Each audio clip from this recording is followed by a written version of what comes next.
ثم أما بعد فأعوذ بالله من الشيطان الرجيم. بسم الله الرحمن الرحيم. الحمد لله الذي أنزل على عبده الكتاب ولم يجعل له عوجا قيما لينذر بأسا شديدا من لدنه ويبشر المؤمنين الذين يعملون الصالحات أن لهم أجرا حسنا ماكثين فيه أبدا. رب اشرح لي صدري ويسر لي أمري واحلل عقدة من لساني يفقهوا قولي آمين يا رب العالمين. বর্তমান সময়ের তরুণরা, বিশেষভাবে তরুণরা, তারা বলে যে আমি জানি না আমার কি করা উচিত। উস্তাদ আমাকে বলুন আমার কি করা উচিত, আমি কোন বিষয়ে পড়ব, কোন চাকরি করব। কিন্তু তারা আসলে কিছুই করে না। তারা একজনের কাছ থেকে 30টা উপদেশ নেয়, তারপর আরেকজনের কাছে যায়, সেখান থেকে 40টা উপদেশ নেয়, তারপর আরেকজনের কাছ থেকে 50টা উপদেশ নেয়। এরপর যখন বিভিন্ন লোকের কাছ থেকে অনেক উপদেশ জমা হয়, তখন তারা বলে আমি তো 100 জনের কাছ থেকে 100 রকমের উপদেশ পেয়েছি। অবশ্যই, কারণ আপনি 100 জনের কাছে জিজ্ঞেস করেছেন আর 100 রকমের উত্তর পেয়েছেন, কারণ প্রত্যেক মানুষের মতামত ভিন্ন, তাই তারা ভিন্ন ভিন্ন উপদেশ দিবে। যতক্ষণ না আপনি নিজেকে কাজে নিয়োজিত করবেন, ততক্ষণ আপনি জানতে পারবেন না আপনি আসলে কি।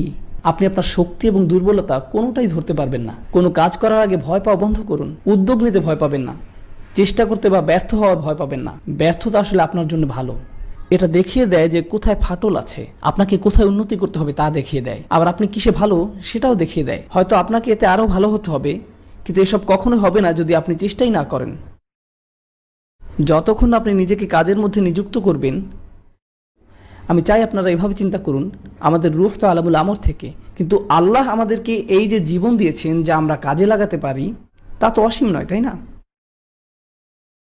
তাই পূর্ণবয়স্ক হওয়া আর ঘুম অথবা বৃদ্ধ হওয়া, যখন আপনি অকর্মণ্য হয়ে যাবেন, এর মধ্যে আমাদের হাতে খুব বেশি সময় নেই নিজেকে আবিষ্কার করার জন্য, নিজেকে কাজে নিবেদিত করার জন্য। তাই নতুন কিছু করতে ভয় পাবেন না। আল্লাহ আমাদেরকে এই যে জীবন দিয়েছেন, এত সুন্দর এবং অভিযানের সুযোগ দিয়েছেন, তাই চেষ্টা করতে ভয় পাবেন না। আর আপনারা যে আরবি শিক্ষার সিদ্ধান্ত নিয়েছেন, এটা অবশ্যই ভালো, কিন্তু এটা মাত্র ভ্রমণের শুরু। ব্যবসাগত, শিক্ষাগত সহ বিভিন্ন পেশা পরখ করুন।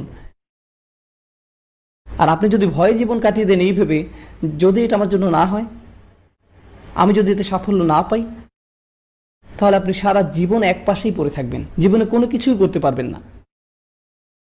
ব্যর্থতার ভয় আপনাকে মুক্ত হতে হবে, নিজের শাকিলার উপর জোর দিতে হবে। আপনাকে প্রাথমিক ভয় কাটিয়ে উঠতে হবে, আর যখন তা পারবেন দেখবেন জীবনে আশ্চর্যজনক পরিবর্তন শুরু হয়েছে। ব্যর্থতার ভয় আপনাকে মুক্ত হতে হবে। আমি আপনাদেরকে আমার সবচেয়ে প্রিয় ছাত্রের কথা বলি। আপনারা হলেন আমার 5ম ব্যাচের ছাত্র, ভাবলেই অবাক লাগে। যাই হোক, আমার প্রিয় ছাত্র, নাম বলবো না, তার সমস্যা কি ছিল? আমি বলি আল্লাহ তাকে আরবি শিক্ষার জন্য সৃষ্টি করেননি, আমি এটাই বলি।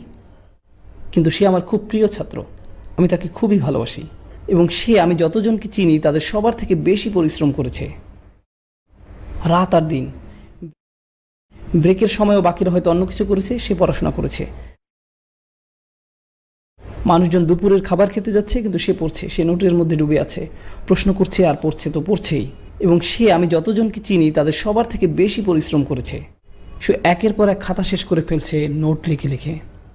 তার হাত ব্যথা হয়ে যেত, তবু সে ল্যাপটপ ব্যবহার করতো না, কারণ সে ভাবতো তা হলো অলসদের কাজ। আর সে আমার কাছের একজন বন্ধু, আমরা এর আগে একসাথে সময় কাটাতাম। আগে যখন আমি বলতাম যে চলো কিছু একটা করি, সে রাজি হয়ে যেত। কিন্তু এখন যখন আমি তাকে ফোন করে বলি চলো বাইরে যাই, কিছু একটা করি, সে বলে না আমার কাজ আছে। অথচ দিনের বেলা আমি তার শিক্ষক, আর রাতে যখন তাকে আমি ফোন দেই সে বলে তাকে পড়তে হবে। ধন্যবাদ, ক্লিক। কিন্তু সে অনেক পরীক্ষায় ভয়াবহভাবে ফেল করেছে, কিন্তু তার জন্য আমার খারাপ লাগে না, কারণ সে সত্যিকার অর্থে চেষ্টা করেছে।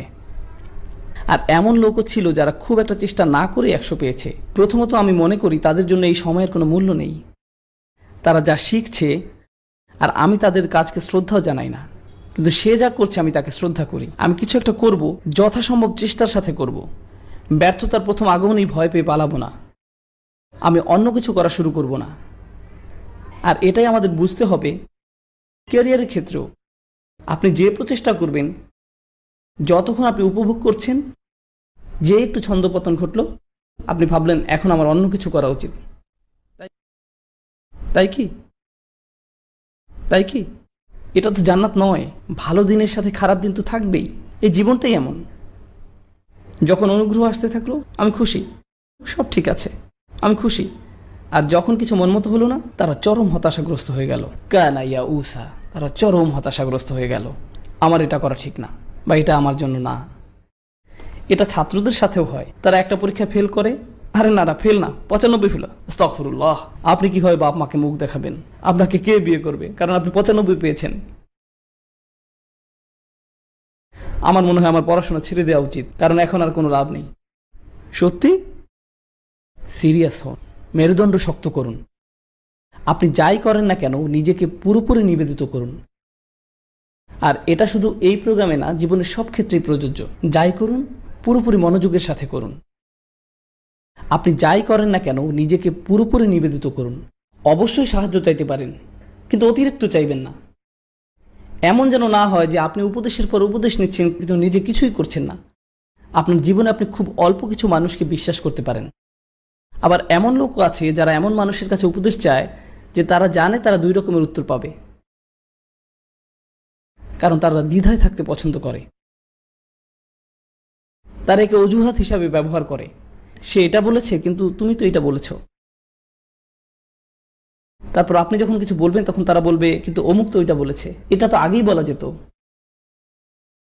উপদেশ নেবেন কিন্তু তার জন্য উদ্দেশ্য থাকে।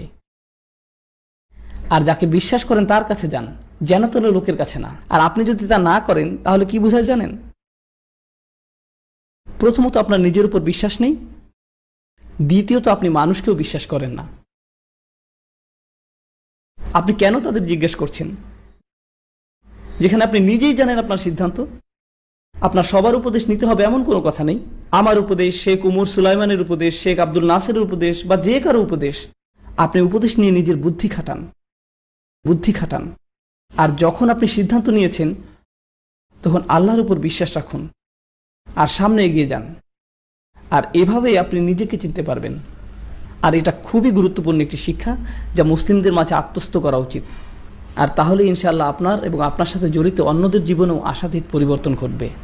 আপনাদের সবাইকে অসংখ্য ধন্যবাদ ধৈর্য সহকারে শোনার জন্য। জাযাকুমুল্লাহু খাইরান। আসসালামু আলাইকুম ওয়া রাহমাতুল্লাহি ওয়া বারাকাতুহু।